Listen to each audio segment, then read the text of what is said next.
Raconte-moi la laïcité.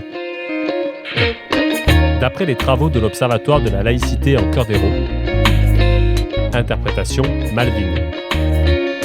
Aujourd'hui, avec l'aimable autorisation de l'Observatoire de la laïcité en Provence, un petit conte laïque.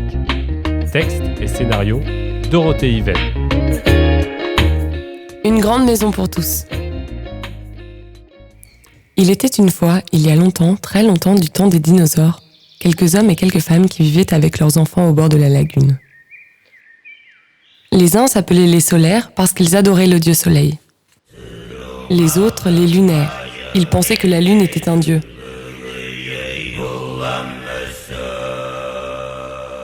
Ça va durer encore longtemps, ces chants au clair de lune. Voilà une cohabitation bien difficile. D'autres encore, les stellaires, qui croyaient que les étoiles étaient des dieux. Les rationnaires, eux, pensaient que rien n'existait en dehors de ce qu'ils voyaient ou entendaient autour d'eux. Et puis les estuaires, qui vivaient près de la mer, se demandaient s'il n'y avait pas tout au fond quelque chose de très puissant, mais sans y croire vraiment. Ceux qui croyaient en leurs dieux pensaient que ces dieux les obligeaient à vivre selon des lois qu'ils respectaient beaucoup. Par exemple, les uns ne mangeaient que de la viande, d'autres que des légumes, d'autres encore que des fruits. Les rationnaires se nourrissaient de tout ce qu'ils pouvaient trouver sans se poser de questions, et les autres ne voulaient plus leur parler à cause de cela. Il n'est pas question que j'aille à la lagune avec un individu qui mange tout et n'importe quoi. Ah, quand la religion est un frein à l'amour. De même pour les vêtements qui étaient différents pour chacun et aussi les abris pour dormir. Moi, jamais je ne pourrais porter ça.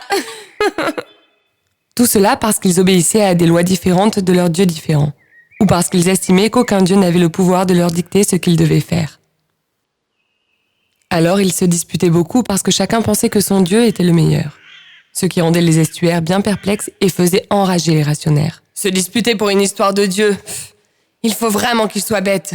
Et à cause de tout cela, ils avaient bien froid l'hiver et très faim, parce que les aliments étaient tantôt gelés, tantôt mangés par les animaux, et parce qu'ils étaient incapables de s'entendre sur une manière de résoudre leurs problèmes.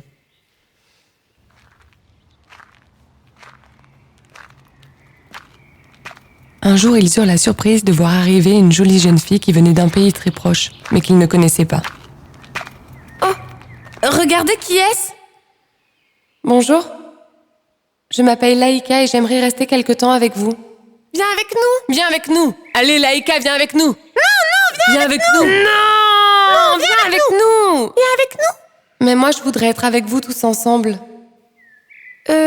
Tous ensemble, ça veut dire nous tous? Je crois pas que les autres tribus soient d'accord. Nos religions nous l'interdisent. Désolé, ce n'est pas possible. Eh bien, Laïka, en ce cas, viendra avec nous. Moi, j'ai une idée.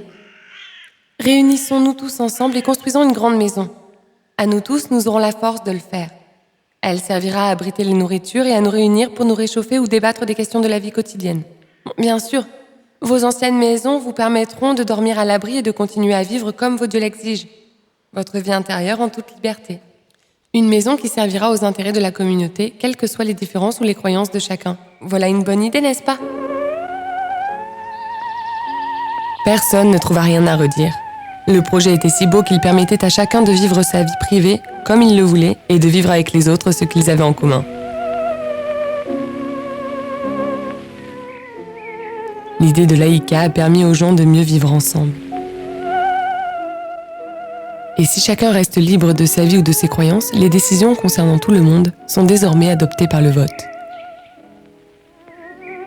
Désormais, les habitants de la lagune pouvaient aussi se donner un chef qui assurerait la sécurité de chacun et le respect de tous, même avec des croyances différentes, ou sans croyances, comme les estuaires et les rationnaires. Ainsi commença pour les solaires, les lunaires, les stellaires, les estuaires et les rationnaires, une vie heureuse grâce à une petite Laïka qui leur avait donné une si bonne idée. Raconte-moi la laïcité.